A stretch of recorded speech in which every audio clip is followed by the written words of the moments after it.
Costume designing ಬಗ್ಗೆ ಮಾತಾಡೋಣ, ಯಾಕಂದ್ರೆ ನಿಮ್ಮ ವರ್ಕ್ ಬಗ್ಗೆ ನಾವು ಮಾತಾಡ್ಲೇಬೇಕು ಇವತ್ತು. ಮಾತಾಡಿಲ್ಲ ಅದಕ್ಕೆ ಅವರು ಯೋಚನೆ ಕರ್ಸ್ಕೊಂಡು ಎಲ್ಲ ರಿಷಬ್ ಬಗ್ಗೆ. ಹೌದು, ನಾನು ಹೇಳ್ತಾ ಇದ್ದೆ, ಕರೆದು ಎಲ್ರು ರಿಷಬ್ ಬಗ್ಗೆ ಕೇಳ್ತಿದಾರೆ, ಯಾವಾಗ ಲವ್ ಮಾಡಿದ್ರೆ, ಹೇಗ್ ಮದ್ವೆ ಆದ್ರೆ ರಿಷಬ್ ಏನು ಅಂತ ಅನ್ಕೊಂಡು ನಾನು ಎಷ್ಟು ಕೆಲಸ ಮಾಡಿದೀನಿ, ನನ್ ಬಗ್ಗೆ ಏನು ಹೇಳ್ತಿಲ್ವಲ್ಲ ಅಂತ ನಾನು ಅದೇ ಯೋಚನೆ ಮಾಡ್ತಾ ಇದ್ದೆ.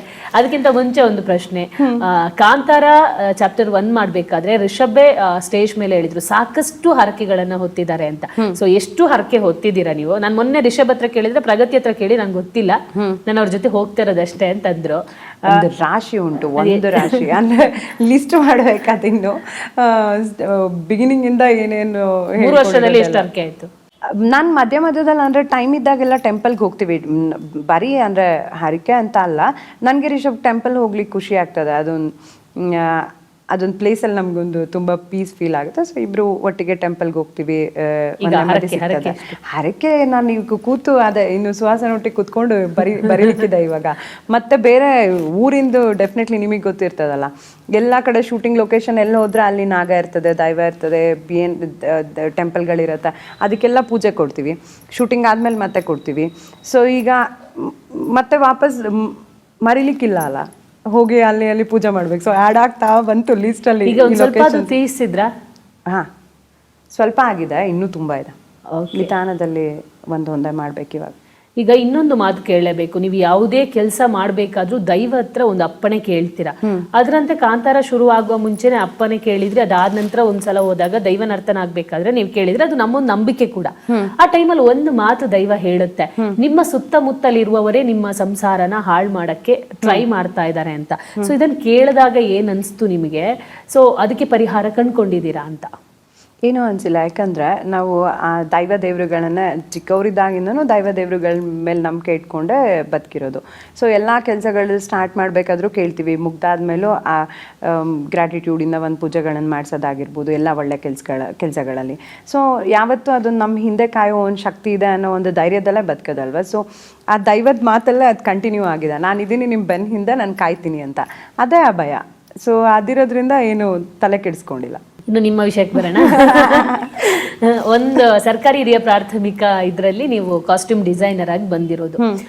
ಇವಾಗ ಎಷ್ಟು ಪರ್ಫೆಕ್ಟ್ ಆಗಿದ್ದೀರಾ ಅಂತ ನಮ್ಗೆ ಗೊತ್ತಾಗುತ್ತೆ, ಕಾಂತಾರವನ್ನು ನೋಡಿದೀವಿ, ಬಟ್ ಪರ್ಫೆಕ್ಟ್ ಎಷ್ಟು ಆಗಿದ್ದೀರಾ ನಿಮ್ಮ ಡಿಸೈನಿಂಗ್ ಅಲ್ಲಿ? ತುಂಬ ಅಂತ ಅನ್ಸುತ್ತೆ. ಅಂದರೆ ಏನು ಕೋರ್ಸ್ ಮಾಡಿ ಏನು ಕಲ್ತ್ಕೊಂಡು ಬಂದರೂ ಸಿನಿಮಾ ಅಲ್ಲಿ ನೀವು ಕೆಲಸ ಮಾಡಿ ಕಲಿಯೋದಿದೆಯಲ್ಲ, ನಿಮಗೆ ಸಿಗೋ ವರ್ಕರ್ಸ್ ಆಗಲಿ, ಕಾಂಟ್ಯಾಕ್ಟ್ಸ್ಗಳಾಗಲಿ, ಇಲ್ಲ ಆ ಹ್ಯಾಂಡ್ಸ್ ಆನ್ ಎಕ್ಸ್ಪೀರಿಯನ್ಸ್ ಏನಿದೆ ಅಲ್ಲ, ಅದು ಆಮೇಲೆ ನಾನು ತುಂಬ ಗ್ರೌಂಡ್ ಲೆವೆಲಿಂದ ಮಾಡ್ಕೊಂಡು ಬಂದಿರೋದ್ರಿಂದ, ಮುಂಚೆಯಿಂದನೂ ಕೆಲಸ ಮಾಡಿಸಿದ್ಗಿಂತ ನಾನು ಮಾಡಿ ಅಭ್ಯಾಸ ಇರೋದ್ರಿಂದ, ಇವಾಗ ನಾನೇ ಮಾರ್ಕೆಟ್ಗಳಿಗೆ ಹೋಗಿ, ನಾನೇ ವೆಂಡರ್ಸ್ನ ಮೀಟ್ ಮಾಡಿ, ನನಗೆ ಎಲ್ಲ ಫ್ಯಾಬ್ರಿಕ್ ನಾನೇ ಫೀಲ್ ಮಾಡಬೇಕು. ಏನು ತೊಗೊಂಡು ಬಂದ್ರೂ ನನಗೆ ಈ ಕೆಲಸ ಮಾಡಿಸೋದನ್ನ ಕಲ್ತಿದ್ದು ಮೋಸ್ಟ್ಲಿ ನಾನು ಈ ಕಾಂತಾರ ಈ ಚಾಪ್ಟರಿಂದಾನೆ. ಅದಕ್ಕೆ ಮುಂಚೆ ಕೆಲಸ ಮಾಡಿನೇ ಗೊತ್ತು, ನಾನೇ ಹೋಗಬೇಕು, ನಾನೇ ಚೂಸ್ ಮಾಡಿ ತರಬೇಕು. ಹಾಗೆ ಈ ಸಲ ಏನಾಯಿತು ಅಂದರೆ, ನಾನು ಎಲ್ಲ ಕಡೆ ಒಂದು ವಿಸಿಟ್ ಮಾಡಿ, ಅಕ್ರಾಸ್ ಇಂಡಿಯಾ ಪ್ಲೇಸಸ್ ವಿಸಿಟ್ ಮಾಡಿ, ನನಗೇನೇನು ಬೇಕು ಎಲ್ಲ ನೋಡಿ ಬಂದೆ. ಬಟ್ ಕುಂದಾಪುರಕ್ಕೆಲ್ಲದು, ಬ್ಯಾಂಗ್ಳೂರ್ ಇಟ್ ಈಸ್ ಈಸಿಯರ್, ಏನು ಬೇಕಾದರೂ ತರಿಸ್ಕೊಳ್ಬೋದು. ಕುಂದಾಪುರದಕ್ಕೆ ತರಿಸೋದಕ್ಕೆ ಒಂದು ಸ್ವಲ್ಪ ಪ್ರಾಬ್ಲಮ್ ಆಗ್ತಿತ್ತು. ಏನು ಬೇಕಾದರೂ ಕುಂದಾಪುರ ಅಲ್ಲಿ ಸಿಗಲ್ಲ. ಸೊ ಎಲ್ಲದು ಬ್ಯಾಂಗ್ಳೂರಿಂದ, ಚೆನ್ನೈಯಿಂದ, ಬಾಂಬೆಯಿಂದ ಎಲ್ಲ ಬರಬೇಕಾಗಿತ್ತು. ಅದೊಂದು ಸ್ವಲ್ಪ ಟಾಸ್ಕ್ ಇತ್ತು. ಅದು ಬಿಟ್ಟರೆ ನಮಗೆ ಪ್ರೊಡಕ್ಷನ್ ಹೌಸಿಂದ ತುಂಬ ಒಂದು ದೊಡ್ಡ ಗೋಡೌನ್ ಮಾಡಿಕೊಟ್ಟಿದ್ರು ಕುಂದಾಪುರ. ಅಲ್ಲೇ ಒಂದು ಪ್ರೊಡಕ್ಷನ್ ಬೇಸ್, ಅಲ್ಲಿನೇ ನಮ್ಮದು storage unit, stitching unit, everything. ನಾವು ಏನು ಕಾಂತಾರದಲ್ಲಿ ನೀವು ನೋಡ್ತಾ ಇದ್ದೀರಾ, ಪ್ರತಿಯೊಂದು ಹ್ಯಾಂಡ್ ಕ್ರಾಫ್ಟೆಡ್, ಎಲ್ಲದೂ ಮಾಡಿರೋದು. Jewellery to footwear, armours, crown, jewellery,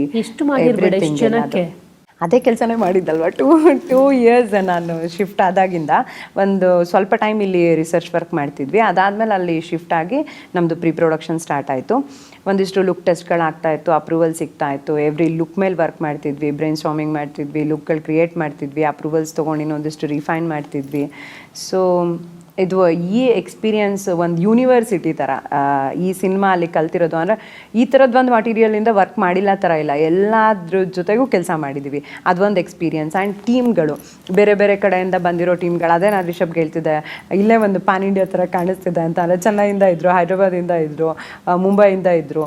so ಆ ಥರ. ಸೊ ಡಿಫ್ರೆಂಟ್ ಟೀಮ್ನ ಹ್ಯಾಂಡಲ್ ಮಾಡಿರೋದಾಗಿರಲಿ, ಆಮೇಲೆ ಪೀಪಲ್ ಮ್ಯಾನೇಜ್ಮೆಂಟ್ ಒಂದು ದೊಡ್ಡ ಟಾಸ್ಕ್ ಇದೆ, ಅದು ಇವಾಗ ರಿಯಲೈಸ್ ಆಯಿತು ನನಗೆ. ಅಂದರೆ ಸೆಟ್ಟಲ್ಲಿ ಥೌಸಂಡ್ಸ್ ಆಫ್ ಪೀಪಲ್ನ ಹ್ಯಾಂಡಲ್ ಮಾಡೋದು, ಕಾಸ್ಟ್ಯೂಮ್ ಹಾಕಿ ಅದ್ರ ಜೊತೆಗೆ ಅದಕ್ಕೆ ಬೇಕಾಗಿರೋ ಟೀಮ್ಗಳನ್ನ ಹ್ಯಾಂಡಲ್ ಮಾಡೋದು, ಎವ್ರಿ ಡೇ ಆ ಶೂಟಿಂಗ್ಗೆ ಅವ್ರು ಏನು ಫ್ರೇಮ್ ಸೆಟ್ ಮಾಡ್ತಾರೆ 6:30 7 o'clock ಫಸ್ಟ್ ಶಾಟ್ಗೆ ಎಲ್ಲರನ್ನ ರೆಡಿ ಮಾಡಿ ಕಳಿಸೋದು, ಅದು ಲೈವ್ ಲೊಕೇಶನ್ಗಳಲ್ಲಿ, ಅದು ತುಂಬ ದೊಡ್ಡ ಟಾಸ್ಕ್, ತುಂಬ ಕಲ್ತಿದೆ.